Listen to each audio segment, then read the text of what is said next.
Welcome to the Make a Mental Note podcast, where mental health professionals share information and perspectives that illuminate, educate, and is worthy of a mental note.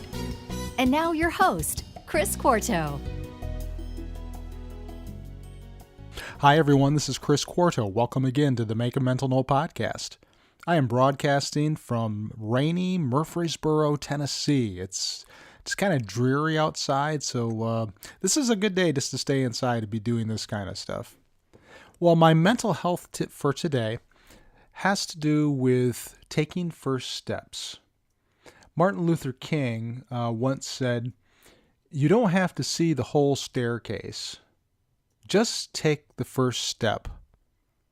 Think about situations that you've been in the past where you've had some problem or some task that you've had to tackle, and it's just such a big deal, and you're thinking to yourself, how am I ever going to do this?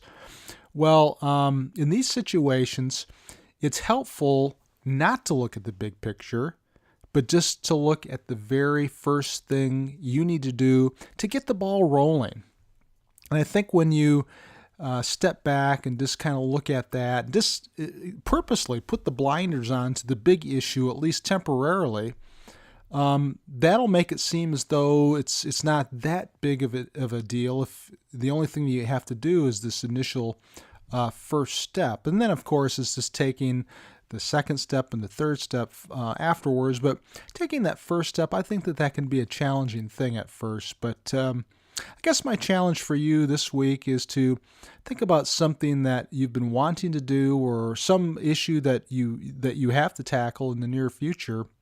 And what is that first step that you need to take to get that ball rolling? And see if that's something that you can do. Just try it this week and see how that works out for you. Okay, it's time to get to the interview with Duane, who discusses veterans and their families.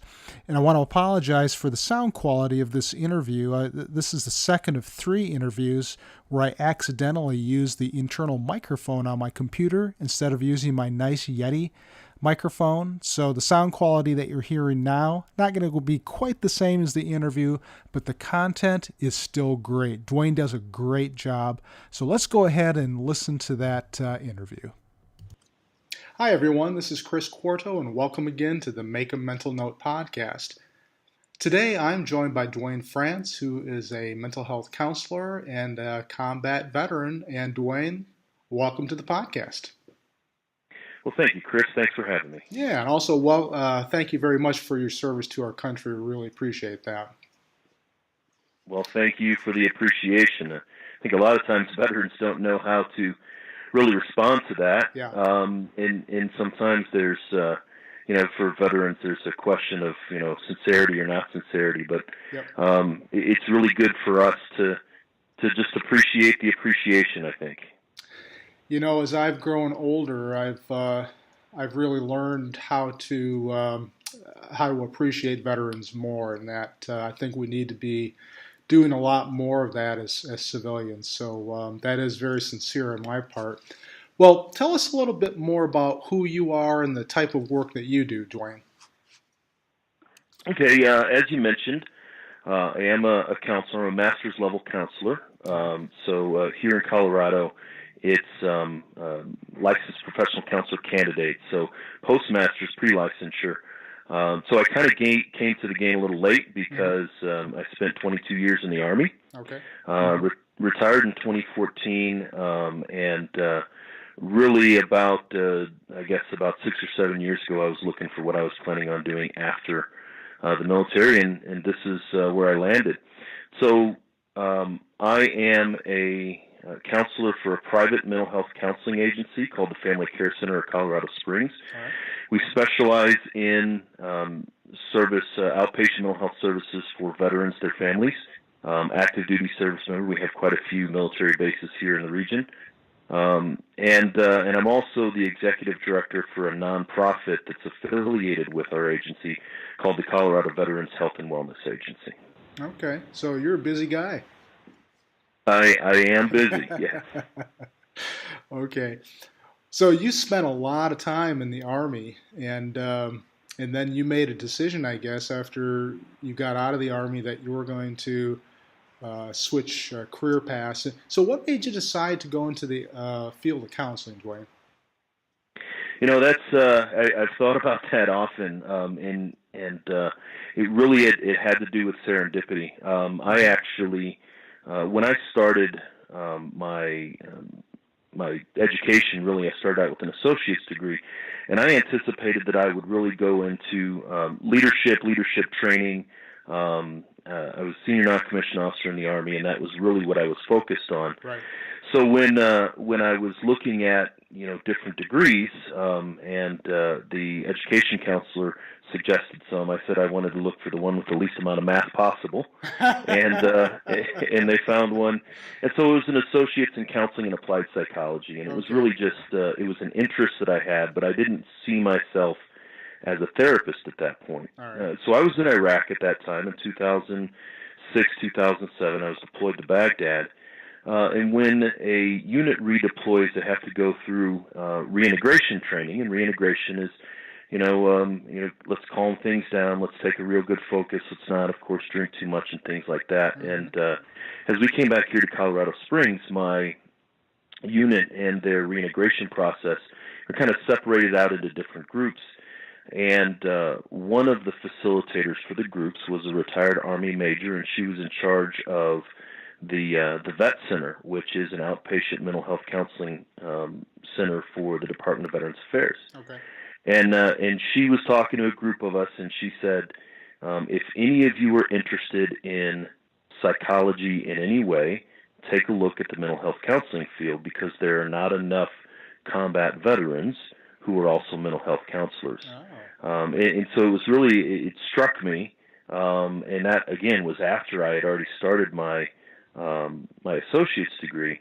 So at that point, I really started looking around and doing some research, and found out, A, that she was exactly right, and B, that it helps to have some of the lived experience, especially mm-hmm. when working with this population. That's an interesting point that you just bring up there, Duane, because you often hear, there are different perspectives on people who have had experiences. Like you hear that people who have had issues with alcohol or drug abuse, that they might make better counselors with clients who are struggling with those issues. And I wonder, with your experience, the 22 years that you were in the Army and the experiences in Iraq, how do those types of experiences, how have they helped you in your work with veterans? Well, I look at it at a couple of different levels. Number one, it's familiarity with the culture. Uh-huh. The military is a very different culture. We have our own language. We have our own method of dress. It was, I often tell people it's almost as if, I went to Ireland and I lived in Ireland for 22 years, and then I came back to America. I would be acculturated into a different type of say a European culture or things like that, where we speak the same language, but there's just some differences, and then there's a period of adjustment to come back in. So I think that's one of the things that veterans specifically that are looking to go in the mental health field, that's one of the things that they can bring to the table is just understanding the military culture. Mm-hmm. And just the norms. That's not to say that therapists who are not in the military or don't have any military experience cannot counsel veterans. I work with many professionals by agency that don't have military background, but there's an interest in learning the culture. Okay. And we now, of course, there's a big push into talking about being culturally competent in the mental health counseling profession. Right. And that's really one of the things is I came to my competence through lived experience. And, just kind of, it really helps get things started. The other issue, though, has to do with the fact that just familiarity of the experiences. I know what it's like to get shot at. I know how I felt when things happen in Iraq and Afghanistan. Right. And that gives me a little bit more understanding into what the veteran's going through. Mm-hmm. Yeah, that's really interesting. So, really, I had never really thought about veterans from the standpoint of being almost a different culture. And you're right. I mean, there is a big emphasis nowadays in the counseling field about being culturally sensitive and culturally competent. And Mm-hmm. I guess there's a lot to learn about the culture of veterans, isn't there? Oh, there is, absolutely. I mean, there are some very, very good programs, um, especially through the Department of Veterans Affairs and different universities about sort of military 101 and introductory to the ranks and things like that. Mm-hmm. But it goes beyond just, learning what the ranks are and what's the difference between officer and enlisted and things like that. It really has to do with taking the time to understand, where a veteran is coming from and what they kind of have experienced. And that's one of the things with mental health professionals. Not everybody can or should counsel veterans. We all have our own very specific, desires and niche, if you will. I don't counsel adolescents. It's not what I'm familiar with. It's not what I'm trained in. We have in our agency here, we have professionals, the little kiddos, and so counseling a military child is very different than counseling the veteran parent kind of thing.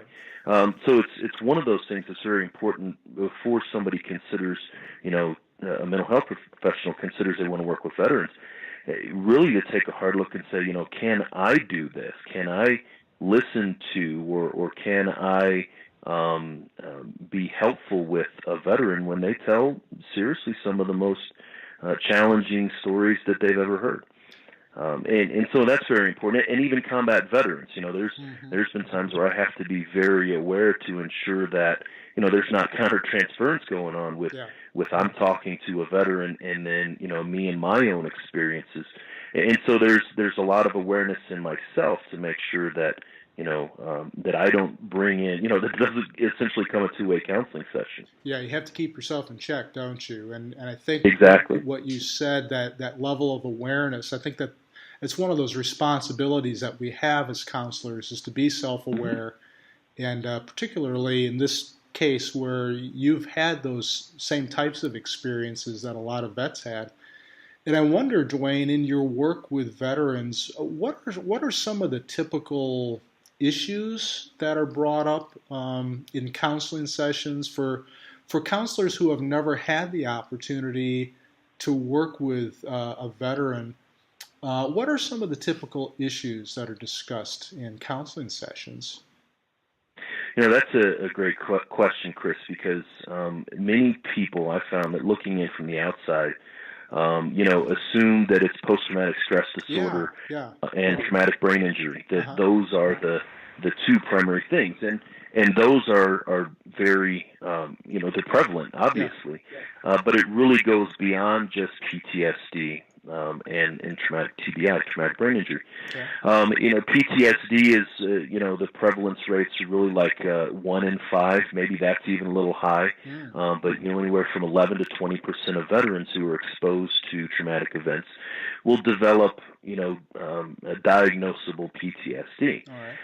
There is a lot of movement towards, say, sub-PTSD, where veterans at one point in their lives will meet some of the criteria in the DSM and other criteria, but not all at the same time.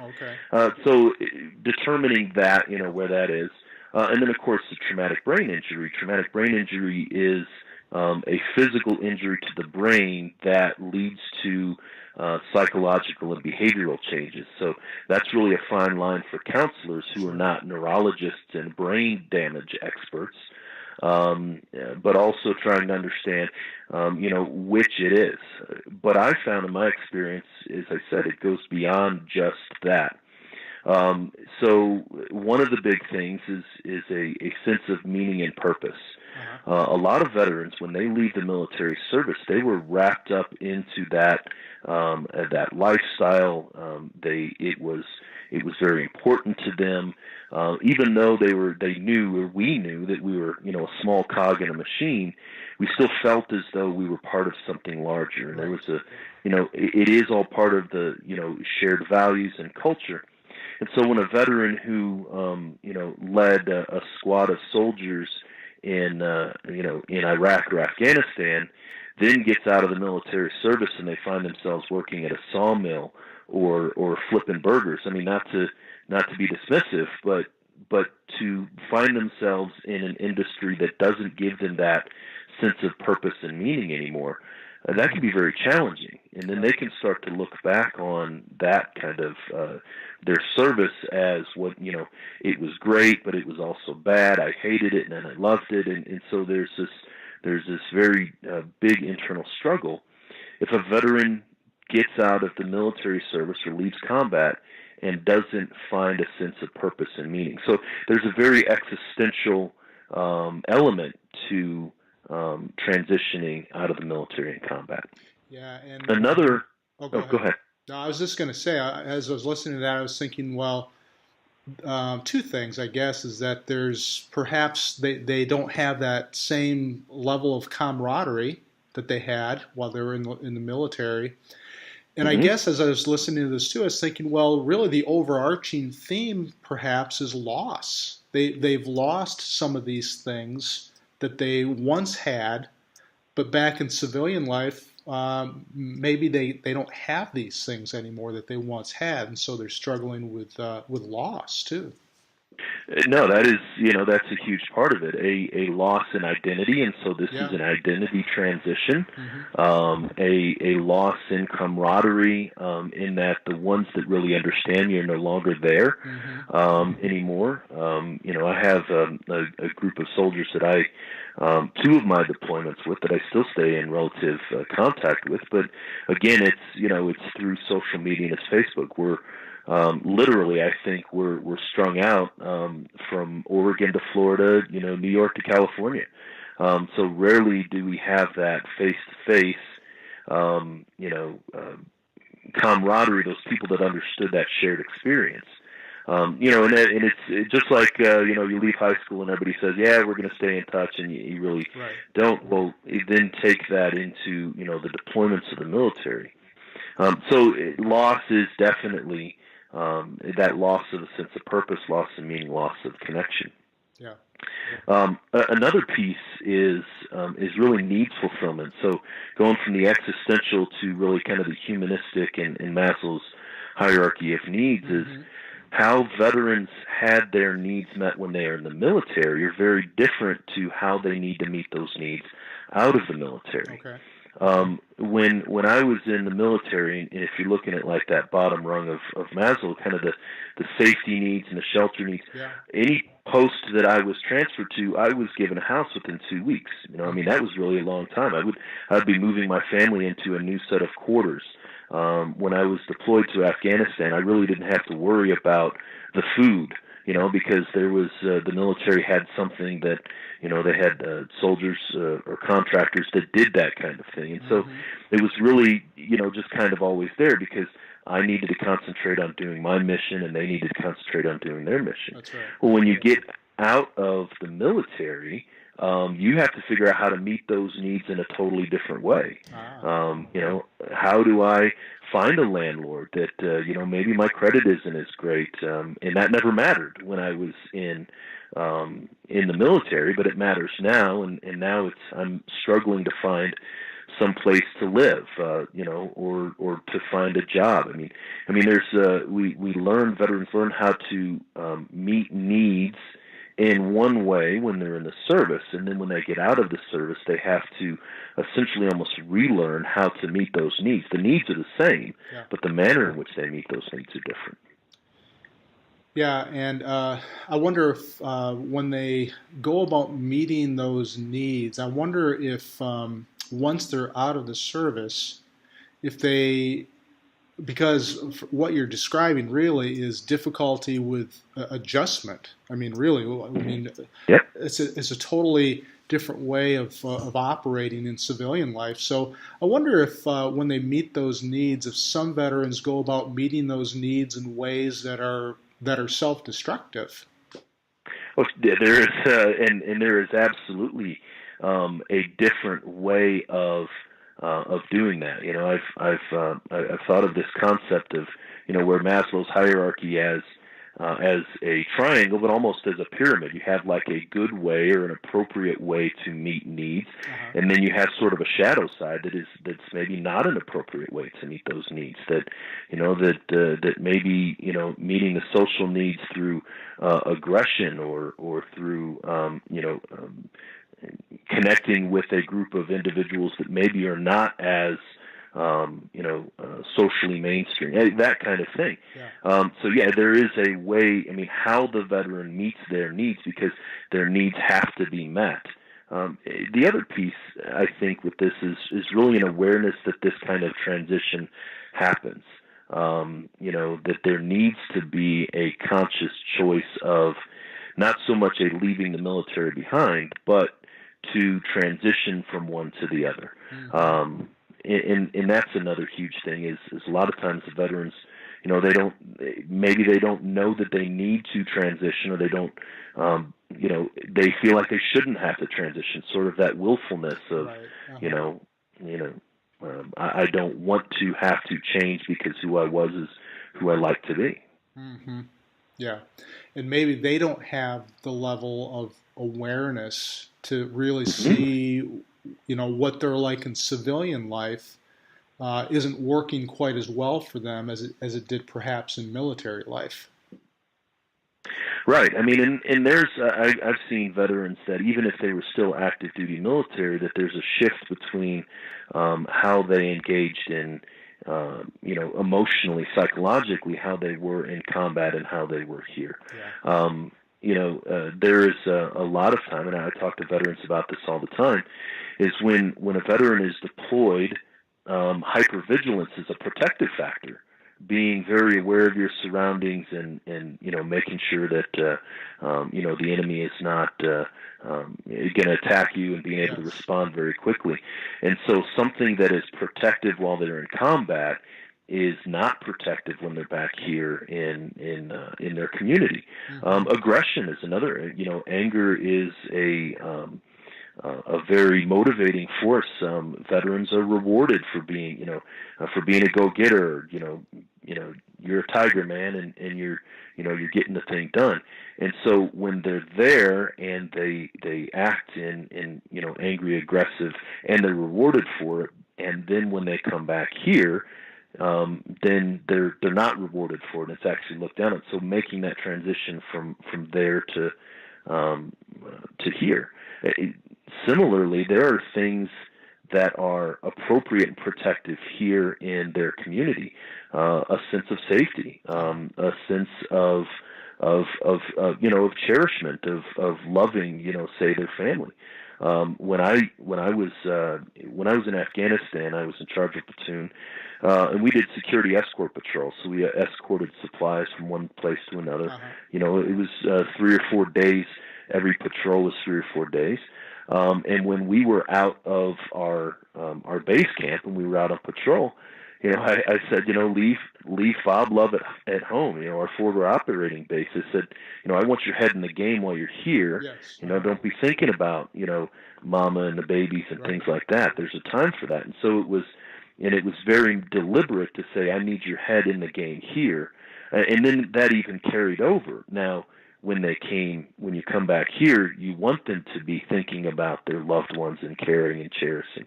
And so there is a big switch between what was protective when they were deployed, protective when they were in combat, versus what's protective here. So it sounds like one of the things that in a counseling context that perhaps you try to help veterans understand is, when you look at their feelings and all these types of things, what was the function of these behaviors and these feelings in a military context? And like you said, there may have been a very positive purpose for these and an appropriate function for these types of behaviors and feelings in that context, but not so much in a civilian context. And I guess helping them make those adjustments is what it's really all about, isn't it? Oh, it is. I mean, and it's, as you mentioned, it is about awareness. And first the awareness comes, and then the veteran can decide, do I want to change from that? There isn't the awareness. There's sort of the unspoken rule of, this is how I address the problem then, and I was really good at it, so this is how I must address the problem now. But a bigger piece of it is to say, it's okay. It's okay that when you were in Iraq or Afghanistan or North Africa, that this is how you conducted business. There's nothing wrong with that then, just as there's nothing wrong with that now. A lot of veterans have that, if I am comfortable being this way now, then I must have been a bad person then. Or because I was a bad person then, I must be a bad person now. And there's sort of that, I'm either all or none.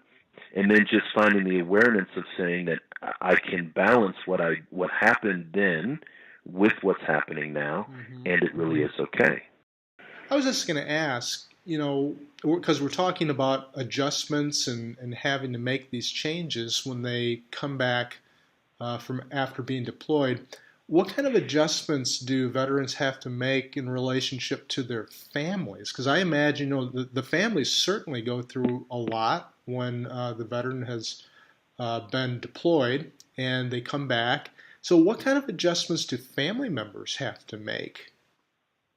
Well, that's a huge aspect of what's happening with veterans, because especially with your veterans being young, they have young families. Maybe they haven't been married a significant period of time, and they have young children.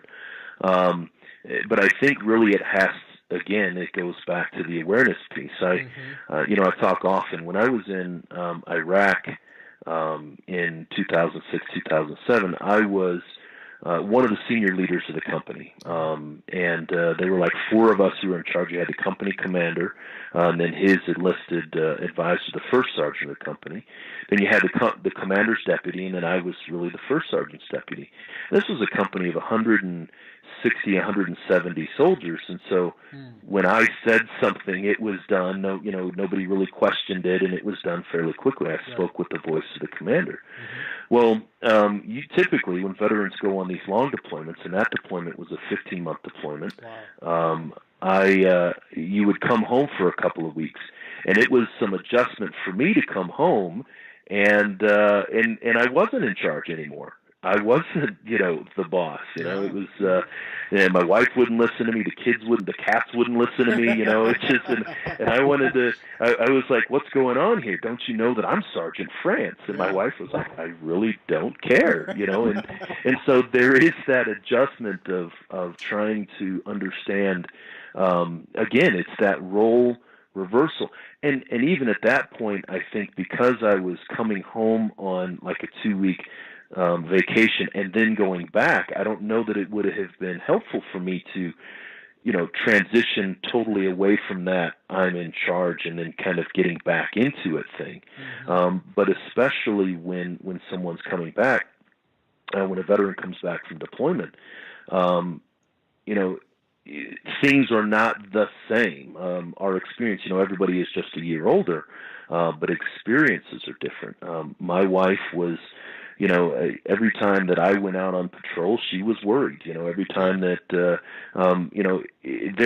are some very fun things, I think, that happen for veterans when they're deployed. The USO comes over and, NFL cheerleaders, let's say, are visiting the troops and Thanksgiving and, pictures of veterans smiling, where, maybe a wife and a spouse or and children are not having as good of a time, and so there is that kind of every spouse that is with the veteran experiences the deployment in a very different way.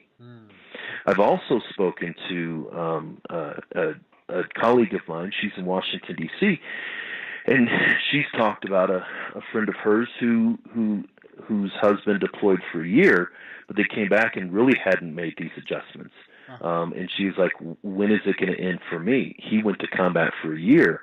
I've been to combat for the last 4 years since he's come back. And so there is definitely a support that needs to be had for the spouses. as well as the veteran themselves. So, Duane, what do you see as a recipe for success in working with veterans who are having to come back, having to make these types of adjustments? And in your work with veterans, are there any keys or any things that you think are really keys to success in helping them make these readjustments and helping them back to optimal mental health? I think one of the biggest things is, kind of what a lot of the research has shown is the therapeutic alliance and the therapeutic relationship is one of the most primary helpful factors. I mean, it's creating a place where the veteran feels comfortable and trusts the mental health professional enough to really open up. That I think is more than anything else. That's the key. My office is not, what I say a typical therapist's office, but I've got, it looks like an old first sergeant's office. I've got maps on the walls and coins and Army stuff, old Army helmets. Yeah. And what that does is that they get in there like, oh, this guy, okay, maybe he gets me, maybe he understands. There's a lot of talismanic qualities that go along with things that the veterans attach. But and there's even times where the veteran, the first time I'm meeting them, and they're sitting down and they want to start telling me about the worst day of their lives. Like, whoa, let's teach you some coping skills first. Let's get to the point where let's give you some coping techniques that you can deal with the current distress that you're feeling when you recount these things. Because there are times when a veteran sits in a trusted space and they feel as though they can tell their story without being judged, then the awareness is going to come. They're going to be able to get to the point where they can really do that.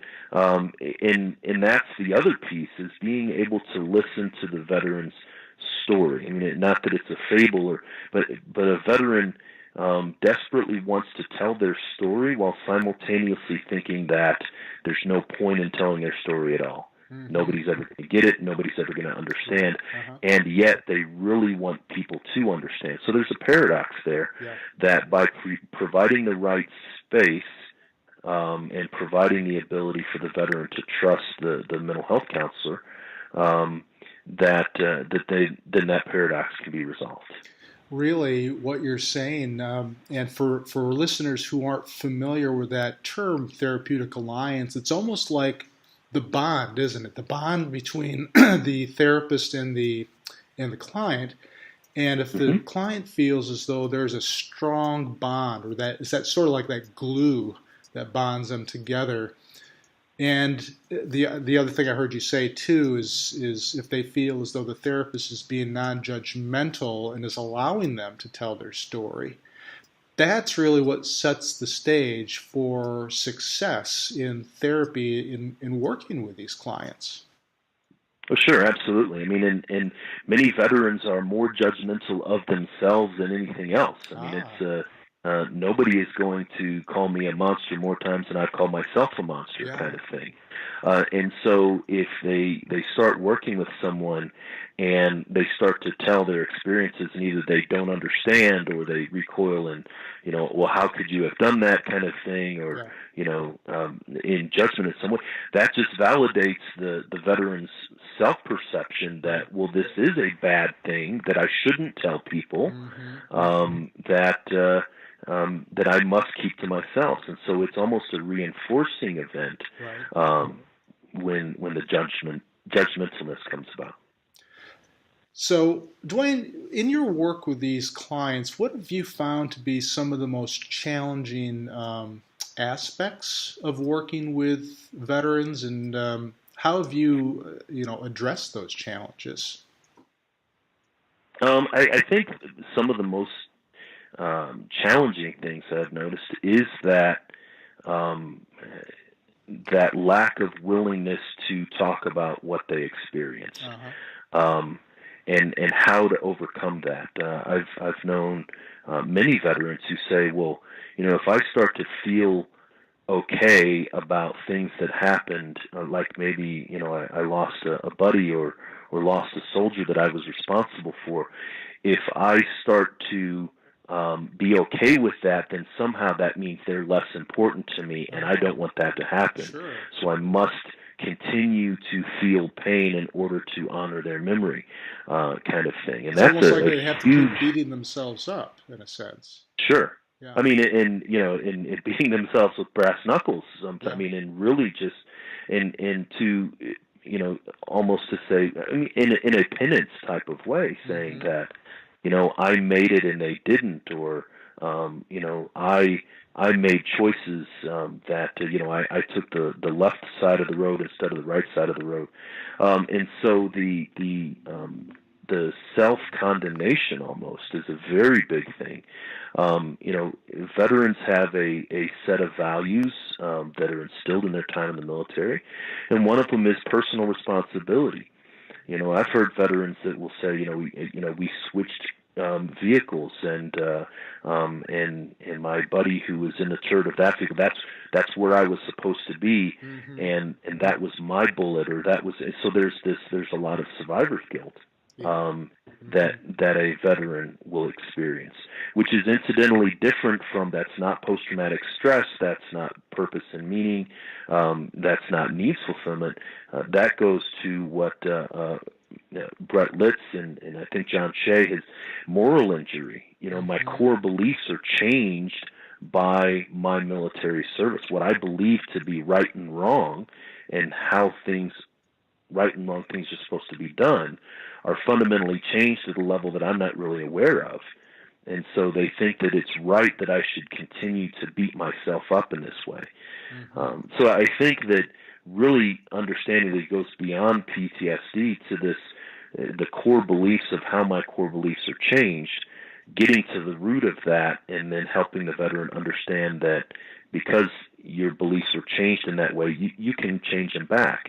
And you can essentially mesh who you were before the military, who you were during the military, into a third different person, making that transition after the military. Well, it's almost forming a new identity, isn't it? Sort of like you were talking about that earlier in the podcast, and it sounds like what you're saying now is like you're almost, in helping them with this adjustment, it's almost helping them form a new identity, which may be a blend of some of those newer values that they've learned while they've been in the service, with their civilian values.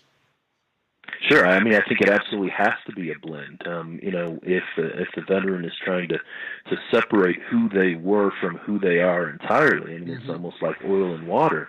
But if it does become a blended thing, then it's much easier. There are skills that veterans learn when they're in the service that they can absolutely apply. I've known Army snipers, and it takes a special person to be in the military. It takes a special type of person to be a sniper to take that particular skill. Well, there's no equivalent skill set, other than maybe law enforcement, but they don't want to do that, so there's no equivalent skill set for that. But I've heard of snipers who say, so now they're in roofing, and they're evaluating like damage on the roof. So the way that they scan their sector when they're in the military, now they can apply that skill to scanning and looking for defects on a damaged roof, so to speak. That's interesting. And so it's taking that and saying, okay, what was good when I was in, what was I good at, and how do I apply that to what I'm doing now to be good at what I'm doing now? That's even for me as a leader, as a non-commissioned officer. It was always, hey, underneath the shade tree, hey Joe, sit down and let's talk about what's bothering you. And so a lot of the leadership skills that I had developed, and the counseling with the little c skills that I developed when I was in the military, absolutely translates to what I'm doing now. Sure. So almost it's almost helping vets capitalize on their strengths and apply them in a different way in civilian life. That's fantastic. Yeah, I guess that's what we do as counselors, don't we? Is try to help people identify strengths and to use them to help themselves. Absolutely, and I come from, and where I went to school came from the wellness model rather than the illness model, and so it is someone maybe less well at some point, but how do you become more well, and how do you find your strengths, and maybe what are you doing that's not as helpful for you right now? Right. Yep.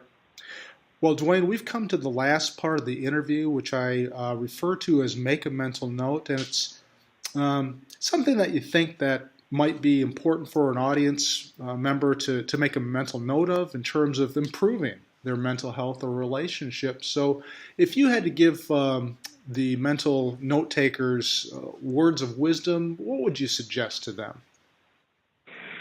I think with veterans specifically, that there needs to be an understanding. I mean, there's a sort of three different archetypes that people really believe. Either the veteran is a victim, that the veteran is a villain. They're this crazy combat vet that came back and, with a knife in their teeth, or that there's some, mythic hero.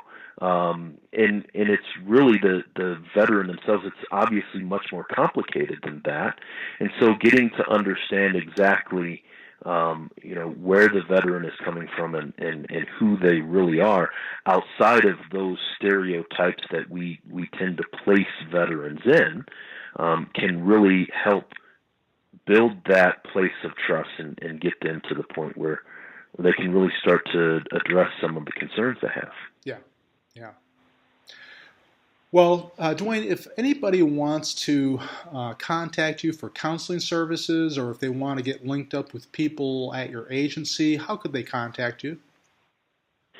Well, one of the easiest way is I do write a blog, and so there's a blog, veteranmentalhealth.com. All right. And there you do have the ability to contact me, contact our agency. Our agency, if you're here in the Colorado Springs area, our agency does have a website, www.fccsprings.com. And you can go on there and reach out and contact me, and we can get a veteran, their family member, their kids connected in just about any way imaginable. That sounds great. And I hope that if there are any veterans listening to the podcast today, that if they're not in the Colorado Springs area, that they'll look for services if they need them in their own communities, because they sure do deserve any kind of help that we as civilians can offer them. So, and Duane, I really appreciate you coming on the podcast today and addressing some of the needs, characteristics, some of the issues that vets are dealing with. And once again, thank you for your service to our country. Okay, thank you for having me, Chris, and thank you for your appreciation. Okay. All right, I really appreciate Duane coming on the podcast today. And for my mental notes takeaway, it's not easy for veterans to adjust to civilian life. I mean, some of their behaviors that served a positive function in a military context doesn't necessarily translate in the same way in a civilian context. And so the trick becomes helping veterans learn how to adapt and meet their needs in creative ways. Now, here's my question for you. What are some of the primary issues that veterans contend with, especially following deployment to a war zone? Well, Duane mentioned that post-traumatic stress disorder and traumatic brain injury are some of the issues, but they're not the only ones. Veterans also seek a sense of meaning and purpose, and they're trying to figure out ways of meeting their needs in ways that are different from how they met their needs in the military. Okay, if you'd like the show notes for today's podcast episode, then please visit my website, chrisquarto.com. Thanks as always for listening, and have a great rest of the day.